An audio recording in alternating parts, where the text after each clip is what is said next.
अस्सलाम वालेकुम, नमस्कार, सत श्री अकाल एंड गुड इवनिंग। मैं हूं अर्ज़ू काज़मी और आप हमेशा की तरह से देख रहे हैं पॉइंट ऑफ व्यू। हमारे साथ हैं जी साजिद तार साहब। बहुत शुक्रिया सर कि आज आप आए। My thank you pleasure. So much. Thank you so much. My pleasure. Sir आज कई चीज़ें हमें डिस्कस करनी है जिसमें कि पाकिस्तान भी है और उसके अलावा आपने देखा कि ईरान में जिस तरह से जो हमास के लीडर थे उनको मारा गया, उसके ऊपर भी पाकिस्तान की तरफ से स्टेटमेंट गया है। साथ साथ पाकिस्तान में भी जो हंगामा है, चाहे वो पार चनार हो या कुछ भी, उसको भी पारा चनार के लिए भी कहा जा रहा है कि ईरान की तरफ से स्टेटमेंट आया तो फॉरेन ऑफिस ने कहा है कि वो बात ना करें। भारत के बारे में फॉरेन ऑफिस की तरफ से कहा गया है कि उनको पाकिस्तान फोबिया हो गया है। भारत के मीडिया को और उनके जो ऑफिशियल्स हैं उनको पाकिस्तान फोबिया है और वो मुसलसल यही कह रहे हैं कि जी 370 वापस लाएं फिर भारत से बात होगी। देखिए, ये तो ना करने वाली बात है कि 370 वापस लाएं तो करें, तो ये कंडीशनें ऐसी रख देते हैं जो कि कहते हैं ना नॉर्मल तेल होगा ना राधा नाचेगी। ये तो ऐसी बात ही करने वाली है। लेकिन चलें आज शुरू करते हैं। शुरू इससे करना चाहूंगा, आज मैं मानू भाकर को सबसे पहले तो कांग्रेचुलेट करना चाहूंगा, जिन्होंने एक दिन में 2 मेडल जीते। उनके साथ सरबजोत सिंह थे, उनके साथ पार्टनर थे उनके, वो भी। और भारत के इस वक्त ओलंपिक्स हो रहे हैं, लेकिन इसके ओलंपिक कंट्रोवर्सल चल रहे हैं इस वक्त। एक तो उनकी ओपनिंग जो थी वो बड़ी इस वक्त जो कंजर्वेटिव लोग हैं वो उसको बड़ा तनकीद का निशाना बना रहे हैं। आपने देखा होगा डिविंची की एक पेंटिंग थी द लास्ट सपर, जिसमें जीसस अपने अपोस्टल्स के साथ बैठ के डिनर कर रहे थे, तो उसको उन्होंने जिस तरीके से पोर्ट्रे किया है इस वक्त, जो क्रिश्चियन है बिलखसूस कैथोलिक, उसको बहुत माइंड उन्होंने किया। फिर उसको हटा दिया गया, कई और चीजें उन्होंने हटा दी गई। एक खातून थी फ्रांस की जो माली की फ्रांस में पैदा हुए हैं लेकिन माली की हैं, अफ्रीकन अफ्रीकन फ्रेंच हैं वो, और बहुत पॉपुलर सिंगर है फ्रांस के अंदर। उन्होंने जब उसकी ओपनिंग पे गाना गाया उनको तनकीद का निशाना बनाया गया है। उसके बाद ओलंपिक के हवाले से देखा जाए तो इस वक्त इजराइल के जो खिलाड़ी है उनको तनकीद का निशाना है। अगले दिन जब वहां मैच हो रहा था तो हेल हिटलर के नारे लगे, और उनको ईमेल्स आ रही हैं, उनको धमकी अमेज उनको मैसेजेस आ रहे हैं इजराइल के। ये ओलंपिक के हवाले से बात करूंगा। इस वक्त दो आपके रीजन के अंदर 2 चीजें हुई हैं। ईरान का वाकया है, आज कई चीजें अमेरिका में, बिलखसूस आरजू मैं बताना चाहूंगा, अमेरिका के अंदर जो चीजें जो डिस्क्लोज हो रही हैं आप इस वक्त, कि जो बम प्लांट किया गया था ईरान के अंदर, वो 2 महीने पहले उस कमरे में प्लांट किया गया।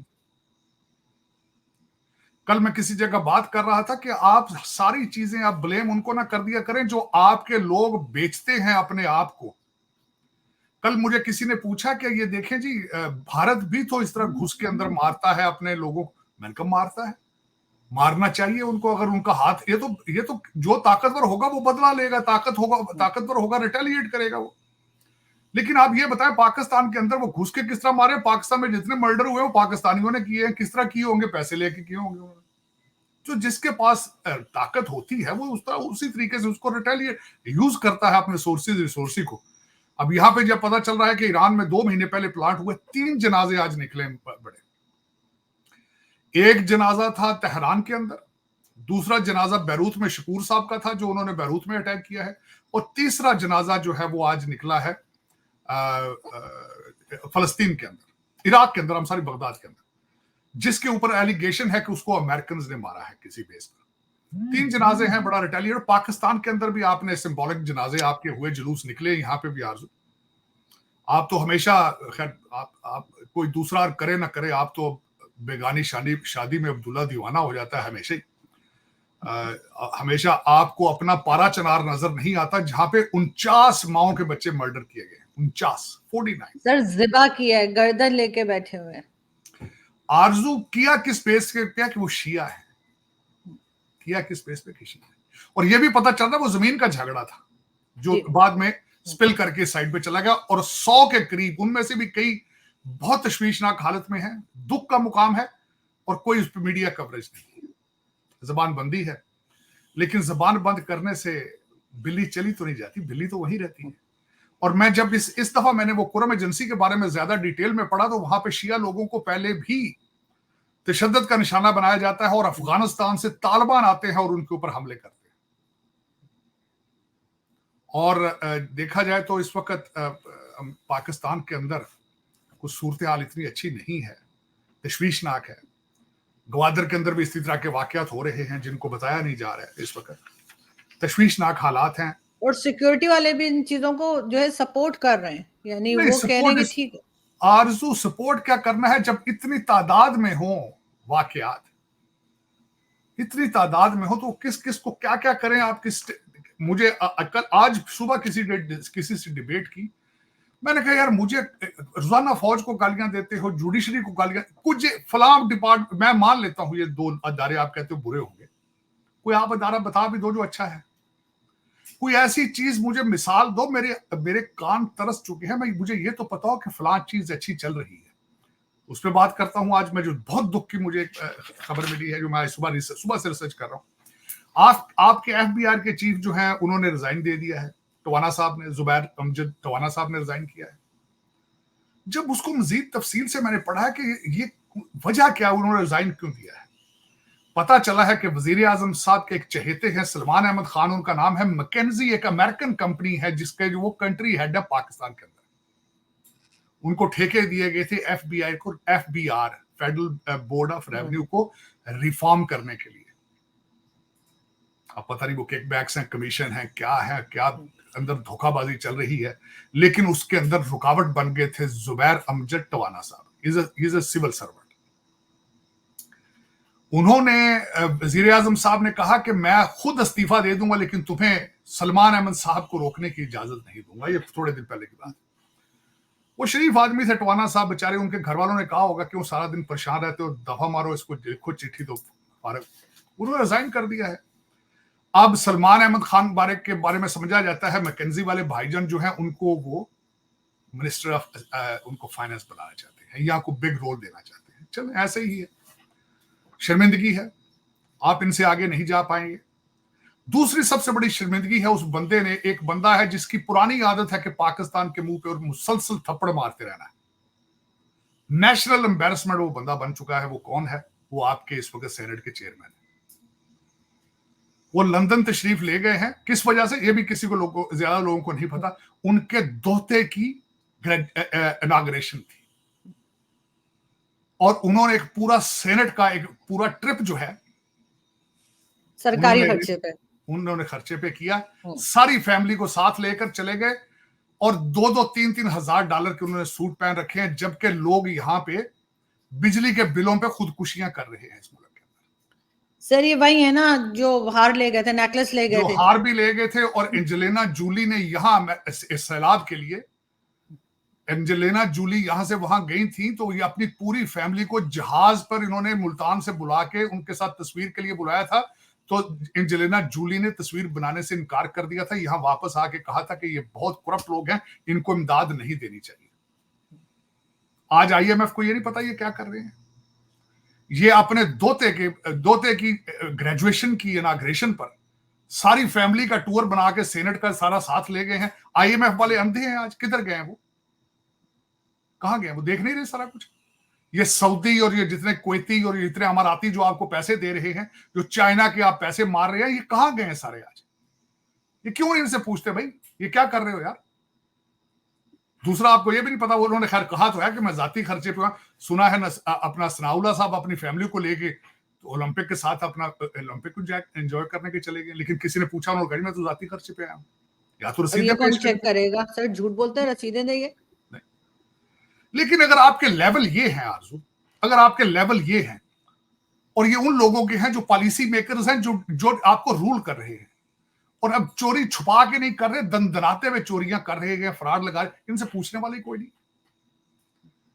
वो जज सुओ मोटो ले लेते हैं। आज तो खैर मैं जज की भी किसी की स्टोरी आज सुनाऊंगा। वो जज साहब भी मेरे क्लासमेट हैं, बल्कि मैं उससे भी बहुत मुझे दुख हुआ आज कि कहां, मुझे समझ नहीं आती कि स्टोरी शुरू कहां से करूं, खत्म कहां करूं। ये पहले हर चीज के ऊपर सोयो मोटो एक्शन ले लिया करते थे, तो ये गिलानी साहब जो सेनेट का अपना टूर लेके गए हैं अपने दोते की, इसके ऊपर सोयो मोटो एक्शन क्यों नहीं लिया जा रहा? क्योंकि हमाम में सब नंगे हैं। क्यों लेंगे भाई? खुद भी तो यही है। बल्कि आज जब मैं इस पे इन्वेस्टिगेट कर रहा था, इस चीज को देख रहा था, तो एक और टर्म का मुझे पता चला है, उसको कहता है वलीमा बेंच बनाना। वो वलीमा बेंच क्या है? ये जुडिशरी का लफ्ज है, गौर से सुने। वो जिस किसी जज ने किसी शहर के अंदर वलीमा अटेंड करना हो, वहां बेंच बना दिया जाता है। वलीमा भी अटेंड किया, एक बेंच बनाया, सरकारी खर्चे पे टीए भी लिया, घर आ गए। ये आपके मोरालिटी की हालत है, जुडिशरी की हालत है। अब जुडिशरी पे आ गया टॉपिक, तो मतलब मुझे समझ नहीं आ रही। आज एक सुप्रीम कोर्ट के जज जो कि बहुत सुप्रीम है, जो आपके आने वाले दिनों के अंदर चीफ जज बनेंगे, उनके सामने आज एक मंशियात फरोश, जिसको दूसरे पंजाबी लफ्जों में चरसी कहा जाता है, चरस बेचने वाले बंदे का केस था, 12-14 केसेस थे उसके ऊपर।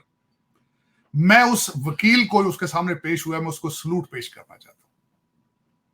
उसने अदालत में खड़े होकर कहा, उसने कहा मेरे क्लाइंट और इमरान खान का केस बिल्कुल एक तरह समझा जाए।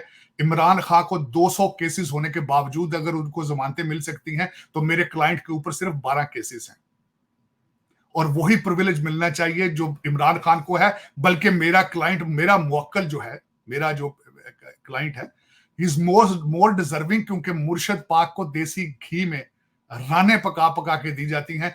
मेरा जो क्लाइंट है ये दाल खा रहा है। और जो वो वक्त का बादशाह है, वक्त का सुप्रीम कोर्ट का जो एक सुप्रीम जज है, वो हंसा है। फिर उसने हंसी से मुस्कुराहट, उसने कहा थैंक यू सो मच, आपने मुर्शद के नाम के ऊपर अगर जमानत मांगी है तो अता की जाती है, जमानत दे दी गई। देखें जरा, ये जुडिशरी है। लेकिन सर हमारी क्या इज्जत रह गई है, पाकिस्तान को तो छोड़ें, पूरी इज्जत दुनिया नहीं, में। नहीं, नहीं, यूएई में देखिए किस तरह मैं से उस पर भी सजाएं मिल रही आरज़ू, मैं उस जी। पर भी आता हूं। बेइज्जती उसकी होती है जिसकी इज्जत हो। प्लीज, इसको, ये बहुत मुकद्दस लफ्ज है, इसको इस्तेमाल करना मैं कहता हूं ज्यादती होगी। आपकी तौहीन होगी पाकिस्तान की अगर आपको कहा जाए कि आप बाइज्जत लोग हैं। अब उस पर जो मैं बात करना चाहूंगा, जियो वालों को, आपके कराची के अंदर जो कौंसल जनरल है दुबई का, उन्होंने आके कहा है, पहले ये तो खैर इस वक्त जबान जदेआम पर है, कि दुबई के अंदर जेलों में 50% क्रिमिनल पाकिस्तानी है। प्रोस्टिट्यूशन में भी आपकी खवातीन आगे आगे, भिखारी आपके आगे आगे। बल्कि सऊदी अरेबिया ने भी रिक्वेस्ट कर दी है कि यहां पे ज्यादा उम्र के लोगों को और भिखारियों को और इन लोगों को, और जो टेक्निकल, इनको यहां भेजना बंद करो। मिन्नतें कर रहे हैं दुनिया, अब आपसे माफिया मांग रही है। अब पता नहीं आपको, वो कहते शर्म हमको मगर नहीं आती। लेकिन आज उन्होंने कहा है, उन्होंने कहा जी कि हमने क्रैकडाउन करना शुरू कर दिया है। 3 लोगों की मिसाल दी है। एक को उम्र कैद दे दी गई है, जो सोशल जो गलत खबरें बना के सऊदी अरेबिया में अंदर ट्रोलिंग करते थे, और 2 लोगों को 12-12, 14-14 साल की सजा है। एक नई चीज का जो उन्होंने आगाज किया है, मैं समझता हूं बहुत अच्छा है, खुशाइंद है। उन्होंने कहा जिसको वीजा दिया जाएगा, सबसे पहले उसका सोशल मीडिया पे उसका देखा जाएगा कि सोशल मीडिया पे इसके माइंडसेट क्या है। ये बहुत बहुत जरूरी है। लेकिन आरजू देखें, इस वक्त मैंने आज सुबह किसी से डिस्कस कर रहा था कि आप फाइनेंशियली बैंकरप्ट नहीं हुए, आप मॉरली बैंकरप्ट हो चुके हैं, बिल्कुल एथिकली बैंकरप्ट हो चुके हैं। जब मुल्क की क्यादत, सुप्रीम कोर्ट के सुप्रीम जज जब इस तरह मुस्कुराएं और अपने मुर्शिद के नाम के ऊपर लोगों को जमानतें दें, सेनेट का चेयरमैन अपने दोते के ग्रेजुएशन पे पूरी फैमिली को गवर्नमेंट के खर्चे पर लेकर लंदन चला जाए, मॉरल्स कोई नहीं। और वो बंदा है जिसने तकरीबन 10-12 साल जेल काटी। वो बंदा है जिसके ऊपर पहले ही एलिगेशन है कि टर्किश फर्स्ट लेडी का हार उसने चोरी कर लिया। लेकिन फिर मैं किस तरह ना पंजाबी या दूसरे लफ्जों के ऊपर बिलीव ना करूं। कहते चोर चोरी से जाता है, हेरा फेरी से नहीं जाता। फिर मैं कैसे ना बिलीव करूं कि मेरे डीएनए के अंदर प्रॉब्लम है? कैसे ना बिलीव करूं? सर, इन लोगों को मालूम है ना, कोई कुछ नहीं कहेगा, इनका कोई कुछ बिगाड़ नहीं पाता, पब्लिक क्या कर लेगी। चले, यही एक प्रॉब्लम है आरजू। दर हकीकत देखें, जमीर जो होता है ना, जमीर, मेरे पास एक क्रेडिट कार्ड है, मेरी कंपनी का है। मैं उस क्रेडिट कार्ड को इस्तेमाल नहीं करता, उस नाजायज। उसकी वजह यह है कि मेरी कंपनी की जो सीपीए है, चार्टर्ड पब्लिक अकाउंटेंट है, उसकी स्टेटमेंटें देखती है उस क्रेडिट कार्ड की। मैं उसको अब्यूज करूंगा तो वो उसकी नजर में गिर जाऊंगा, चाहे $10 की चीज हो। मेरी क्या इज्जत रह जाएगी कि वो आके चैलेंज कर दे कि तुम्हारे कार्ड पे ये क्यों चार्ज आया है। सर, अपने जमीर, आप को ठीक नहीं करते ये लोग और दूसरों के लिए बात करते। मेरे शो में एक साहब ने आने से सिर्फ इसलिए इनकार कर दिया कि वो कहने लगे कि जी आप प्रो इंडिया बात करती हैं, मैं आपके शो में नहीं आऊंगा। मैं कहा बताइए। दर हकीकत आरजू, इसमें उनका कसूर नहीं है। दर हकीकत यही अलमियात हैं, नफरतें हैं। और मैं हमेशा समझता हूं कि नफरतों में आप इतना आगे चले जाते हैं कि आपकी सोच समझ के जो दरवाजे हैं वो बंद हो जाते हैं। और ये एक तरफ ही नहीं, दूसरी तरफ भी इसी तरह हालात है। लेकिन ये मेरे ख्याल में, मैं तो हमेशा इस चीज का बहुत बड़ा नाकिद हूं कि इसको कम होना चाहिए। हम इंडस वैली के और इंडस रिवर के बच्चे हैं। हम सब यहाँ पे, सब कॉन्टिनेंट के अंदर मुसलमान तो बहुत देर से आए हैं। सब हिंदू थे पहले, हिंदुओं से कुछ सिख हुए, कुछ बाद में मुसलमान हुए। लेकिन इसके ऊपर सोचना चाहिए। मैंने कल एक जगह पे मैं पब्लिक स्पीकिंग में गया था, तो मैंने कहा था कि जीसस के आने से 300 साल पहले चाणक्य ने अर्थशास्त्र लिख दी थी। तो इंटेलेक्ट का आप अंदाजा लगा लेंगे। हमने उसके ऊपर सिर्फ हिंदू की ठाप लगा के उस किताब को बंद कर दिया। डिक्शनरियां भी तो पढ़ते हो, ऑक्सफोर्ड भी कौन सी मुसलमानों ने लिखी? वेबसाइट डिक्शनरियां वो मुसलमानों ने लिखी है, पढ़ते हो ना। जो आपकी ब्लैक लॉ डिक्शनरी है वो उर्दू में अरबियों ने लिखी है, जो हमारे फूफड़ है, जो पठानों ने लिखी है, जो हमारे मामू हैं। लेकिन उनके साथ चल रहे थे, उनको वाह वाह वाह सारा दिन। लेकिन उनके साथ दुश्मनी है, कहते ये हिंदू है यार। वो तो यार हिंदू, सारा पाकिस्तान इंडिया सारा हिंदू था यार। लेकिन ये कि फिर एक गलत सोच है, पता नहीं कब। अभी तो ये भी सोच रहे हैं कि ऐसा ना हो कि अमेरिका में जो प्रेसिडेंट आ जाए, ऐसा ना हो कि उनका ताल्लुक भी इंडिया से ही ना हो। इससे भी बड़े खौफजदा हैं। कल यहाँ पे बड़ी खबर थी, कल एक बड़ा यहाँ पे चुटकुला बना है कि ब्लैक जर्नलिस्ट का एक यहाँ पे बुलाते हैं कैंडिडेट्स को, तो वो शिकागो हमारे डोनाल्ड ट्रम्प साहब चले गए। तो उन्होंने कहा कि वहां पे कल बड़ा गर्म हुआ, बल्कि उनको क्रिटिसाइज किया गया कि उन्होंने क्यों ये कहा है। उन्होंने आके वहां ऐलान से कह दिया, उन्होंने कहा जी मुझे तो आज पता चला है कि ये अफ्रीकन अमेरिकन काली है। मैं तो इनको इंडियन समझता रहा हूँ, क्योंकि पहले ये इंडियन कहती रही है, फिर ये अफ्रीकन अमेरिकन कह रही है। मुझे तो इनकी आइडेंटिटी की नहीं पता है। लेकिन उसमें आरजू देखें, यहाँ पे अगर भारतीय आगे आ रहे, सबसे बड़ा, मैं इसके ऊपर भी अगले दिन एक डिबेट में बैठा था, जो भारतीय आगे आ रहे हैं तालीम की वजह से आ रहे हैं। हम पीछे क्यों जा रहे हैं? अपनी तालीम की वजह से। हमारी तालीम नहीं है।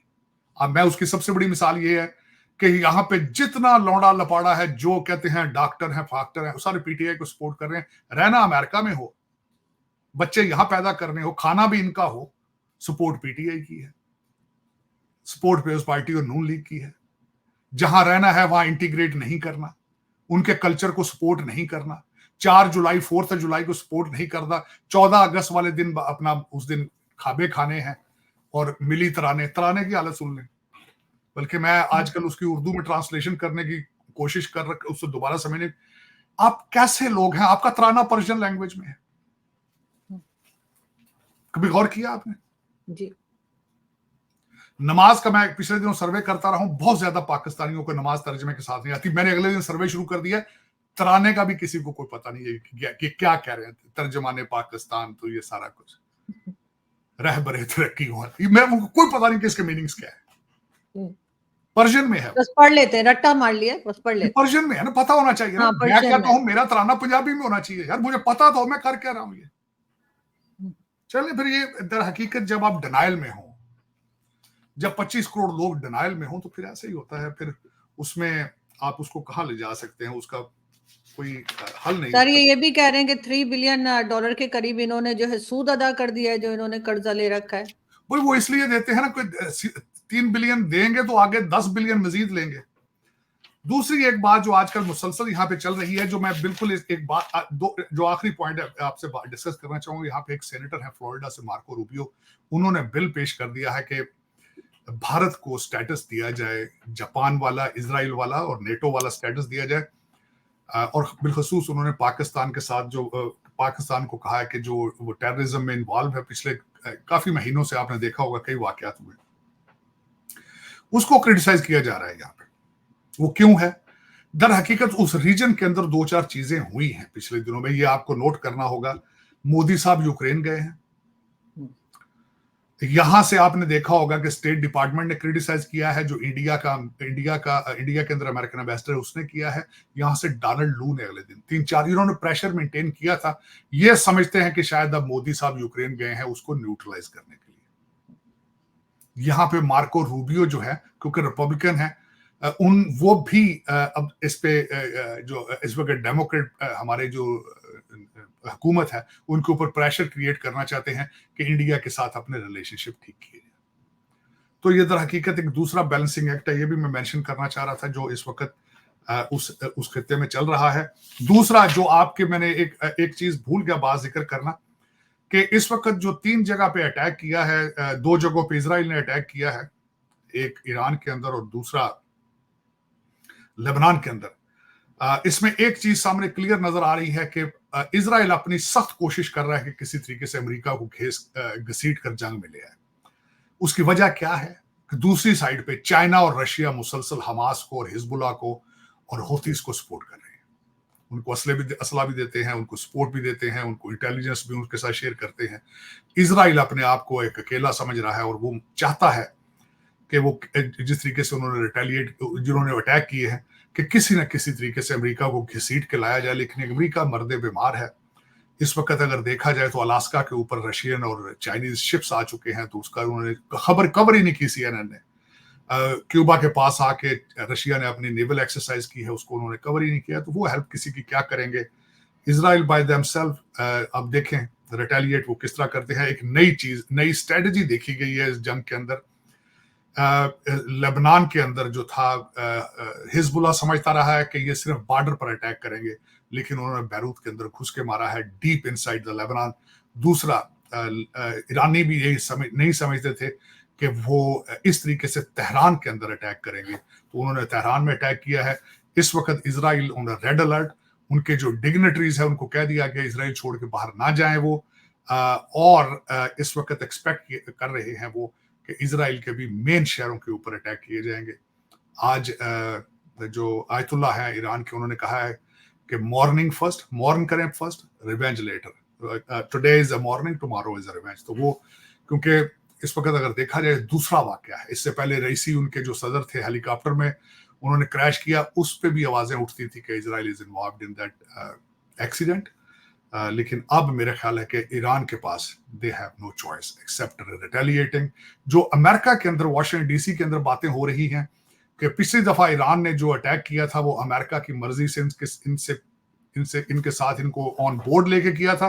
वो सिर्फ एक विजुअल थे, लेकिन वादा था। उन्होंने खुद, ईरान ने भी कहा था कि हम अटैक करेंगे, लेकिन हम एहतियात से अटैक करेंगे, जानी मालों का नुकसान ना हो। मकसद यही था कि हम यहां से मिसाइल छोड़ेंगे, वो चाहे वहां गिरे या ना गिरे। एक विजुअल।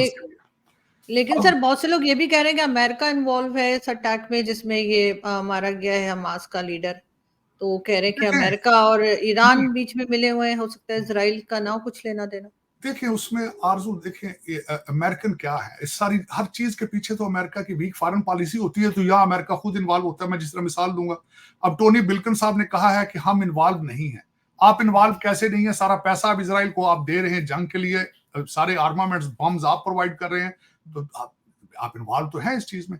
लेकिन इस वक्त अगर देखा जाए तो अमेरिकन को खुद नहीं पता हम क्या कर रहे हैं। ये अगर जाती तौर पर मुझसे पूछें, they have no clue about it. उसकी वजह ये है, जब आपने एक एक्स प्रेसिडेंट को बचाने की सलाहियत नहीं रखते, 130 गज के फासले से एक बच्चा छत पे चढ़ के अपने एक्स प्रेसिडेंट के ऊपर गोली चला रहा है, तो आप खुद अंदाजा लगा लें अमेरिका के अंदर हालात। फिर उसके बाद उसका कोई क्लियर किसी ने बताया ही नहीं कि क्या इसमें फ्लॉज क्या थे, कहां से गलती हुई है।